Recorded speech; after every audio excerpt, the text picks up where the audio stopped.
So while I'll be talking about a lot of spiritual themes and unifying concepts again today, I want to emphasize that as a mental health therapist, what I'm about to talk about is very useful in a lot of different contexts for our mental health, right? Because a lot of us get frustrated within relationships in particular. And the concepts we're going to be talking about will be able to be helpful with that, okay? It'll be very spiritual for sure, but starting with the idea of being influential or trying to influence people, often in relationships, certainly politics or at work or whatever the case may be, we often get frustrated by our inability to help people or get people to think different or act different. It can be very difficult. So we're going to talk about specifically how to do that with the idea of how could I be more influential, okay? We're going to start with just something funny. A couple years ago, I was talking into my phone, texting, and I said the word samsara, and Siri heard it as samsaro, which I thought was hilarious because that's exactly what samsara is, right? It's samsara. It's the Buddhist philosophy of the wheel, and we're all on this wheel, and really the only way off this wheel is to become egoless, basically. And if you don't do that, you're going to experience samsara. So I thought that was pretty funny. Well, earlier today I said something else. I said the word agenda. And I was actually texting that, but autocorrect turned it into age bags, which I somehow thought was perfect, right? Because we have agendas, but they're really like age bags. It feels sort of old and heavy, and we're dragging around agendas. And that's a problem. You know, it's where some of the suffering comes in. We have age bags, and we're trying to convince people of certain things to do this or do that, and we're not very influential, okay? Because we've got age bags all over the place. So the key to that actually is to learn how to drop those agendas and work with influencing people in another way. So agendas in particular are not the Tao. So I'm going to read to you from the Tao itself, verse 42. And it's a verse, it's one of those verses that when people read it or come across it, couldn't imagine it could be true. And most people, especially in our currently very charged political climate, can't imagine that this is true. And no, it is verse 43. See, mistake right there, no big deal. I'm not attached to certain numbers. It is verse 43 of the Tao. The softest of all things overrides the hardest of all things. That without substance enters where there is no space. Hence, I know the value of non-action. Teaching without words, performing without actions. Few in the world can grasp it, yet it is the master's way. Rare indeed is one who can obtain the bounty of this world. Okay, we're going to read that again later, but heavy emphasis on performing without actions, right? I have learned the value of non-action. Well, that seems crazy, right? How are we going to convince people without yelling at them and marching and screaming and, all that kind of stuff and voting? How are we going to do that? Well, fortunately, there's a way. And again, it's more effective than what we do. I have no problem with people who want to march and scream and yell, but they better be doing it with the right type of energy, okay? As it says in Corinthians, without love, it's a noisy gong and a clanging cymbal. You could try to be influential, but without the right vibration, it ain't gonna work. All right, it won't be influential. It'll be a bunch of people yelling at each other. But the right type of energy becomes influential. In fact, it's more important than the agenda in the first place. So let's go through a couple concepts. We're going to link together some Kabbalah with some Rumi in the Islam tradition and Christianity, right? Linking them all together. They're all teaching the same basic concept. Now, forgive me again, I'm not an artist. This is a tree upside down, okay? Very bad, but it is an upside down tree in which, to me, it looks like sort of like an old carrot, but whatever. It's supposed to be a tree, and this is the top half of the tree, and this is the bottom. I know it sort of looks the same. But from the Kabbalah perspective, the world that we're living in is like an inverted tree. And they have what's called the law of the roots and the law of the branches. Everything that happens in the lower world is a replication of everything or something, events that are happening in the higher world. Okay? Lower world experience is why the tree is inverted, because it's the branches. We talked about this a week or so ago with Rumi in his fourth discourse. He says, I expend myself on lofty tasks, law, philosophy, medicine, and the rest, whatever we're doing physically. Lofty tasks, we're all special, we're important. All these things are the branches of yourself, he says, and you are the root. So Kabbalah is saying the world is this inverted tree. The root is the upper world, the branches, and down here is the lower world. This is the ego. It's all the physical stuff that we're doing. The actual source of that is the root. Where would the branches be without the root? Right? And so it's an inverted tree. We're all down here acting as if we're the branches. And again, these are branches arguing with each other over who's right and wrong and why we're different. But the truth is we're all coming from the same source. And this is what we're going to call the bounty from the Tao verse. The bounty is the spiritual world. The bounty is the energy you get that you have to draw into the root so that the branches are healthy. Without that spirit, you're going to be a branch, but it's going to be toxic. And it's not going to work. Romans 8:11-16, that's Paul saying exactly that. If the root is holy, so are the branches. And so down here, as the branches, our ego self, the lower self, we are all connected because we are eternally the higher self. We are the root. It's why Rumi says, you're not the branches. You think you're a lawyer or a philosopher or a doctor or whatever you think you are, that's temporary experience. It's like the essence of Buddhism, that we're in a world of temporary things, and it's not true, it's at best small t. What you label yourself as is a temporary experience, and that's a branch. What we really are is the root. In one of the Gnostic teachings, I couldn't find it, but I've remembered it for years, Jesus says, upon death, you will dissolve into your own root, which is great. What I'm experiencing now is an extension of what I really am. I'm a spiritual being having a Steve experience. Steve's gonna die. Branches will fall off. Leaves constantly just fall off. I was watching this tree out here earlier, just watching the leaves gracefully just let go, right? You're not clinging to the tree, trying to stay, longer on the tree. They just go, boop. And I'm like, that's so beautiful. And yet we do all this clinging because we identify as the branches. And then we get taught that the branches are more important than anything else and all the stuff we're supposed to be doing. So here we have Kabbalists and Muslims and Christians all saying the same thing. There's roots and branches going on, okay? And the fact is if you don't identify as the root, which is getting past all the labels, if you don't get beyond the idea of the false self or the temporary self, it's all where all the mental health stuff comes in, because we're evaluating ourselves on the improper level. And it's the relativity is the degree to which you're capable of understanding this will lead to a specific mental health issue. Hence Jesus saying, to those who much has been given, much is expected. If you know your master's will and you don't make ready according to his will, you will receive a severe beating, says Jesus. Because once you know that the will is to understand that you're the root and everyone else is the root, and we can get off all this branch obsession, we can then go in, get the bounty, find or experience the Holy Spirit or the Tao, and then we could make the branches healthy. Holy branches makes the branch, or holy roots makes the branches healthy. Now we can bring the Spirit into this world. The Tao itself, can you play the feminine role and bring the Tao to earth?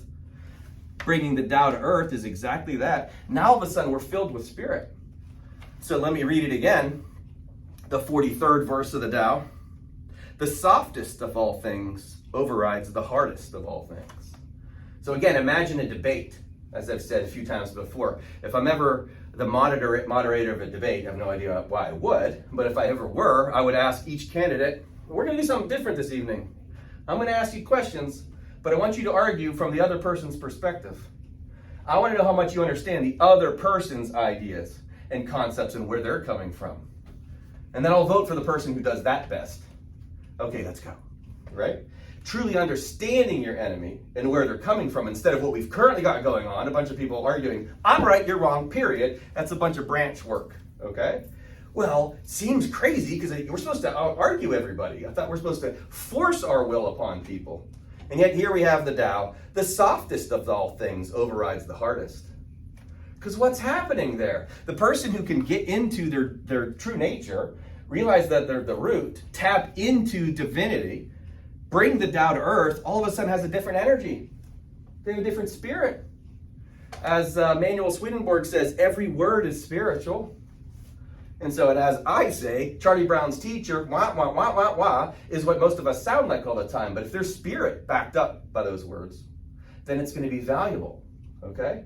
But if we're having a debate and it's resentment stuff and I'm right and you're wrong and this is the way it needs to be, oh, that's ego energy and it's a bunch of branches arguing with each other. It does not work. It's not effective. So the softest of all things overrides the hardest. That means the person who actually takes the more patient approach, the more merciful approach, the more understanding approach. In Jesus' case, it got him killed. But as he says in the Course in Miracles, that doesn't mean you'll have to do that, okay? But you can, like he says, be clever like a snake and peaceful as a dove. Hold on to your agendas. I'm not telling people to not care about stuff. You're allowed to believe in what you believe. But get rid of the age bags, okay? Make it spirited agenda.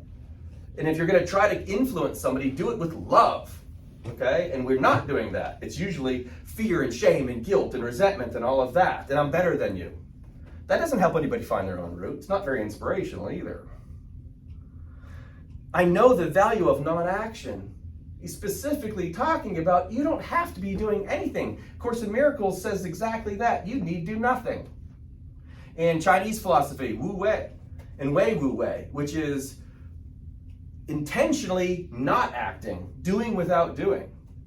If I'm spreading spirit to someone, I'm still doing something, but it doesn't look like I'm doing anything. You can just be sitting there meditating, still spreading the spirit, okay? And intentionally doing that is my understanding of Wei Wu Wei, which is I'm going to mindfully not say a word, and I'm just going to spread spirit, spread love, spread light. That's influence. My dogs respond to that quite easily. Babies respond to that quite well. Humans are blocked sometimes, but the best you can do is attempt to do that. Don't cast pearls before swine, says Jesus. That means some people are going to try to block that, but it's how you can best be influential.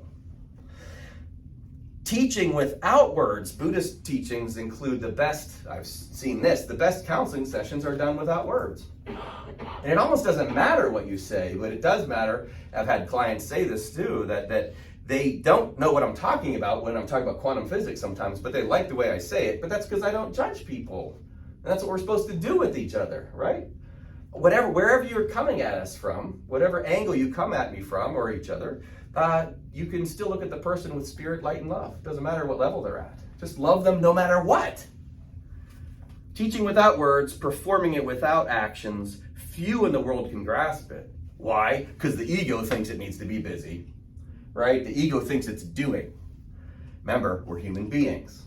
And that's exactly what we're talking about. It's your beingness that matters, not your human actionness, okay? Action comes a couple steps after being. The being will guide you to the action. But if you're not tapped into your own root, you won't be able to follow through based upon what the Holy Spirit is whispering in your ear to do. Because you're disconnected from that source. But if you're connected to that source, next thing you know what to do. And it tends to work out, especially if you maintain that.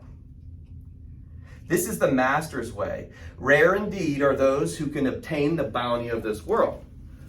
Well, what is the obtaining of that? Your personal realization that you're not the branches and all the labels that you think you are. Your realization that, like Jesus says, upon death you would dissolve into your own root. That means you're connected to your own root right now.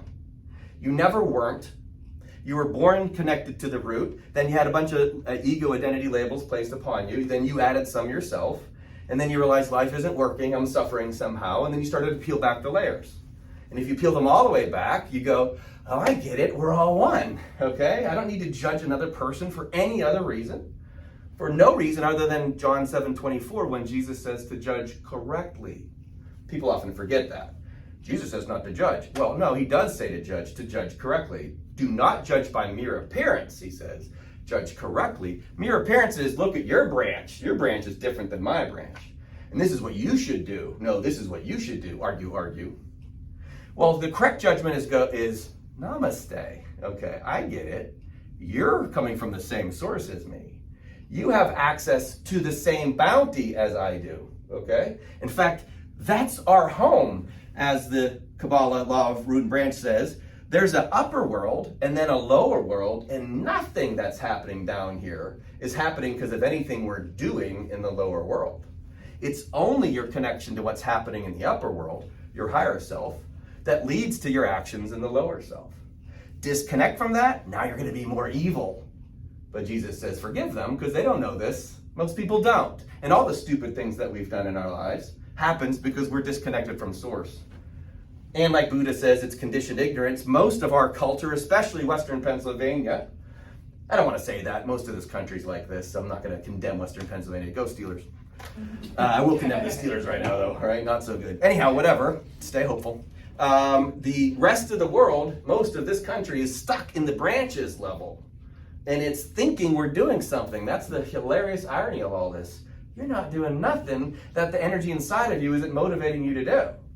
And if you add this type of bounty energy, high level vibration, Tao, Holy Spirit energy, whatever you want to call it, I don't care what you call it, it exists. Pull that into yourself. Now you realize, oh, I'm only like this because of where I was born. And then what people taught me when I was little and I couldn't think for myself. When I wasn't 2, I didn't demand to learn French. Stop speaking English to me. I want to learn French. All right? Nobody does that. You got conditioned. And then at some point around age, 8, you have a thought by yourself, like, I'd like to be this. And it gets squashed. You can't be an astronaut. Be realistic. Okay? And all of a sudden you're like, okay. And then you're told you're no good or you're good or whatever. And all of it is because other people are telling you what you are. Right? And then you try to go identify yourself to the world, and the world either supports it or it doesn't, but either way, you're still looking at it the wrong way, okay? It doesn't matter. Hence, all the teachings ever, and why we shouldn't judge, and why it has, Jesus says, nothing to do with the flesh, John 6:63. Nothing to do with the flesh, that's branches. It's all about whether or not you can get into the spiritual self, the true self, and achieve that bounty. And then what do you have? This picture. So we're physical beings, and we first must transform ourselves into the spiritual being. You first must go in and establish your connection to this bounty, bring the Holy Spirit or the Tao to earth into yourself, and now I just changed the color, okay? So now the red is the spirit. This is called born again, right? Because you have awareness of yourself as a spiritual being. Not because you go to church on Sunday and you said Jesus did it. He didn't say anything like that. He specifically said you must get crucified too and carry your cross. And you must love your enemies and stuff like that. That's what he says you have to do. Not just go to church on Sunday and give 10% to the church. That's more branches stuff. You've got to get in there and transform yourself. That's also the awakening. And the realization, temporary self, permanent self. You now bring that type of energy into you, what can you do? Now you can be influential. If you can be influential, here's where it happens. Now you've got this different type of energy. It does work with dogs very well. And people who are very good with animals, who are fearless around them, can connect to them a lot better, obviously. Snake charmers are like that, right?